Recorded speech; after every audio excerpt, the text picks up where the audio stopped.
Évangile de Jésus-Christ selon saint Matthieu. En ce temps-là, partant de Génézareth, Jésus se retira dans la région de Tyr et de Sidon.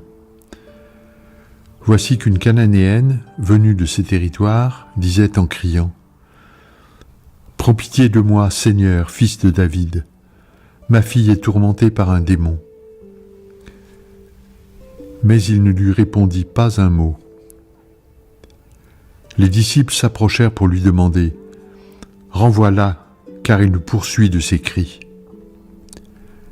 Jésus répondit : « Je n'ai été envoyé qu'aux brebis perdues de la maison d'Israël. » Mais elle vint se prosterner devant lui en disant : « Seigneur, viens à mon secours. » Il répondit : « Il n'est pas bien de prendre le pain des enfants et de le jeter aux petits chiens. » Elle reprit : « Oui, Seigneur, mais justement, les petits chiens mangent les miettes qui tombent de la table de leur maître. » Jésus répondit : « Femme, grande est ta foi, que tout se passe pour toi comme tu le veux. » Et à l'heure même, sa fille fut guérie. Acclamons la parole de Dieu.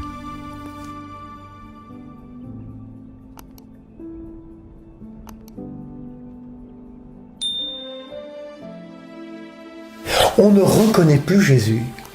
Vous savez, celui qui va guérir la fille malade d'un païen, un centurion romain. Celui qui est pris de pitié devant une foule affamée et sans berger. Celui qui accueille et guérit sans distinction tous les malades qu'on lui amène. Ici, Jésus résiste devant la supplication de cette femme cananéenne dont la fille est tourmentée par un démon.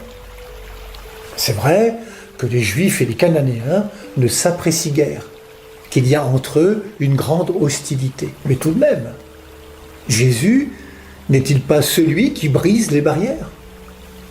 Alors, pourquoi cette résistance à honorer la demande de cette femme en détresse ? C'est sans doute la seule fois dans l'Évangile où on voit Jésus résister. La seule fois, à ma connaissance, où on le voit bouger intérieurement devant l'insistance d'une personne et devant sa foi. La demande de cette femme déplace la mission première de Jésus qui n'a été envoyée qu'aux brebis perdues de la maison d'Israël. Le chemin intérieur de Jésus l'amène à s'ouvrir. Et qu'est-ce qui l'a fait ainsi bouger ? Le cri de la Cananéenne ? « Prends pitié de moi, Seigneur, fils de David. » Non. Sa prosternation. « Seigneur, viens à mon secours. » Non.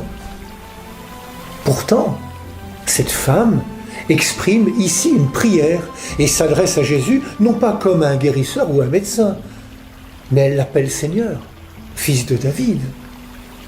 Pas à pas, à travers son cri et sa supplication, elle révèle sa foi.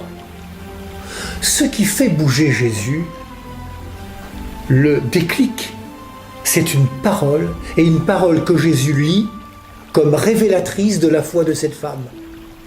Les petits chiens, comprenez tous ceux qui ne sont pas juifs, mangent les miettes qui tombent de la table de leur maître, entendez les juifs. Cette femme ne triche pas, elle reste à sa place en ne revendiquant aucune place du peuple élu.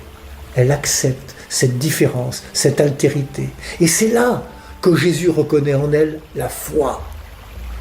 Et ce n'est qu'à ce moment précis que Jésus change d'attitude et offre la guérison à la fille de cette Cananéenne.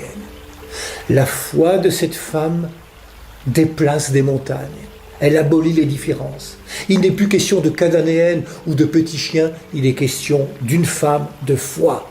Et cette foi permet à Jésus d'affirmer en acte que le salut voulu par Dieu est désormais ouvert à tous. Ce jour-là, ce n'est pas Jésus qui est allé vers les païens, c'est les païens qui sont venus à Jésus dans la foi qui seule sauve.